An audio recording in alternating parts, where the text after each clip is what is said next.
Liwat vilayetinde malların köpçülükliğin gyrylmagy dowam edýär. Habarçylar iri we kiçi malların ýylyň başyndan bäri keselçilik we açlyk sebäpli ölýänligini habar beripdi. Emma häzirki ýagdaýda soňky günlerde Liwatda mallaryň gyrylmagyna ýokýan keselçiligiň sebäp bolýandygy aýdylýar. Däne Sayat, Farab, Kerki we Darganatay taraplarynda mallaryň ölýänligini yerli habarçylarymyz 14-nji maýda habar berdiler we bu ýagdaýyň soňky 10 güne golay wagt bäri dowam edýänligini aýtdylar. Ketelçiligiň getäti alamatlary ýokary gyzgyn mallaryň sandyramagy we 2 gün geçip geçmänkä ölmegi bilen tapawutlanýar. Mallaryň haýsy keselden ölýänligini yerli mal lukmanlary anyklap bilmeýärler. Liwapda häkimetleriň mallaryň köpçülikliğin ölýän etraplarynda karantin çärelerini amala aşyrmagy göze ilmeýär diýip habarçylarymyz aýdýar. Habarçylarymyz bilen gürleşen veterinarlar mallara ýokýan keseliň alamatlarynyň koronawirusa çalym edýänligini aýdýarlar. Türkmenistanda şuňlar mallaryň arasynda döreýän keselçiligiň nämedigini we nähili çärelerin görülýänligini resmi çeşmelerden anyklap bolmady.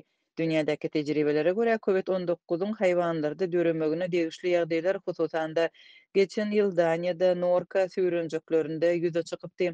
Ýurdun häkimetleri haýwanlarda mutasiýa bolan koronawirusyň tapylan fermalaryndaky ähli haýwanlary ýok etmek kararyna gelipdi.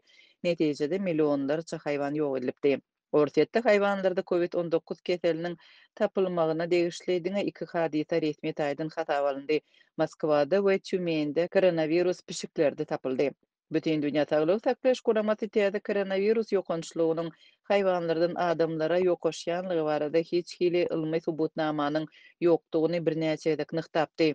Türkmenistanyň häkimetleri ýurtda ýokunç keselleriň ýaýramagy, şol sandy mallaryň arasynda wagtal döreýän epidemiýalar barada resmi taýdan habar bermeýärler. Şu ýylyň başyndan bäri habarçylarymyz tygyrlaryň, goýun geçeleriň, düýeleriň kesellemegi barada birnäçe edek habar berdi.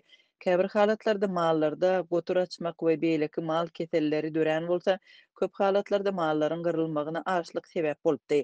Şol sanda mart aýynda sürüleriň köpelýän mövsüminde owlak gudularyň 80%-iniň ölenligi habar berildi.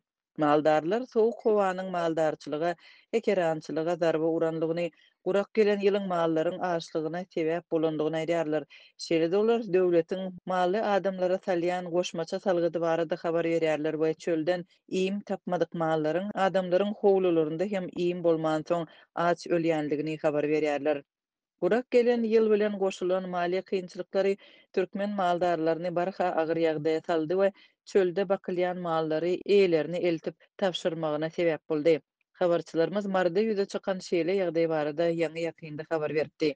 Bu aralykda Liwapda mallaryň näbilli keselden ölýän wagtynda yerli bazarlarda etiň bahasy arzanlady. Sygyr etiniň 1 kilogramynyň bahasy 75 manatdan 68 manata düşdi diýip Liwapdaky habarçymyz 14-nji maýda gurrun berdi.